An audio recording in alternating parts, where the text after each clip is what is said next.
guys, and welcome back to my channel. So today I have the first of my Christmas videos, which is how to make bunting. So bunting is actually a great sewing project for a beginner because it's pretty straightforward. It takes a bit of time, but it looks really well in the end. And what perfect time of the year to make some bunting than Christmas. So for this DIY, you're going to need your chosen fabric, a cutting mat, your pattern, which I'll link below, some bias binding or some cotton tape, a rotary cutter or scissors, and pins. So I actually chose a fat quarter bundle, and the reason for that is because there's multiple fabrics in it so that I get a variety of colours and prints. So before starting, iron all your fabrics just to make sure that there's no creases.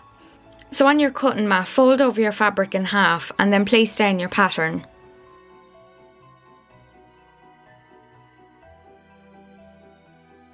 So taking your rotary cutter, simply cut around the pattern, and if you don't have a rotary cutter, don't worry, you can use scissors. Simply just pin your pattern to the fabric and then cut it out. But I definitely highly recommend getting a rotary cutter if crafting is something that you enjoy doing, because it just makes things like this so much easier and so much quicker. Okay, so cut away any areas that the rotary cutter missed. I clearly wasn't pressing hard enough because there was a few that I've missed.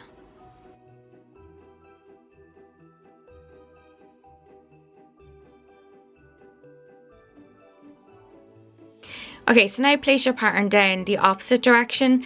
This just helps you get as much out of your fabric as possible, because the last thing you want is a load of waste. So simply continue this process for all your fabrics. It takes a bit of time, but it's worth it in the end. But if you feel confident, you could try and cut out multiple layers of fabric at a time. Might be quicker, it might be harder, but sure, you don't know until you try.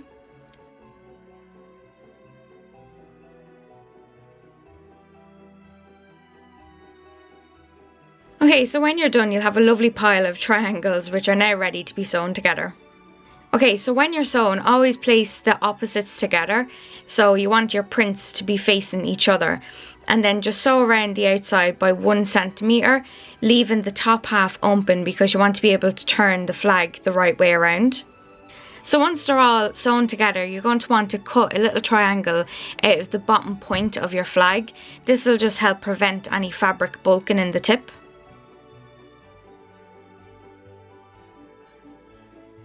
So now go ahead and turn them through, and I actually like to use scissors to push the ends out just to get a really nice sharp point, but just be careful that you don't push too hard or you might see your scissors coming out the other end. So once that's done, simply iron all your seams flat. Okay, so lastly, in prep of your flags, just cut off the excess pieces that are at the top, and then now you're ready for your final step. So what I like to do is I placed all my pieces down on the table just so that I could decide on a final arrangement.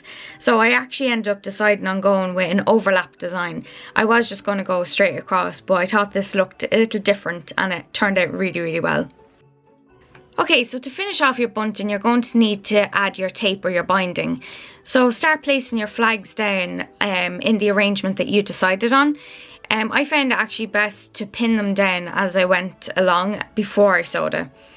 So as you can see, I was using binding, so I used the folds as a guide, and once I had the flags in place, then I just folded the binding over so it sat on the fabric, and then I just pinned that into place.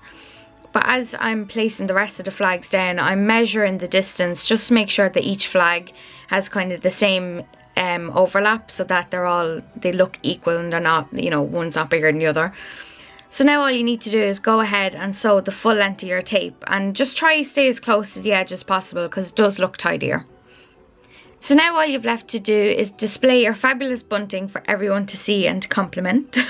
I actually put mine along the fireplace, and if you look very closely, well, you don't even have to look closely, you'll see my next DIY video sitting right above it.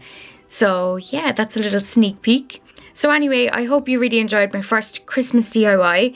So if you'd like to see more, please hit that subscribe button, and please share and like my videos. It really helps out my channel. And yeah, I hope to see you all in my next video. So until then, bye!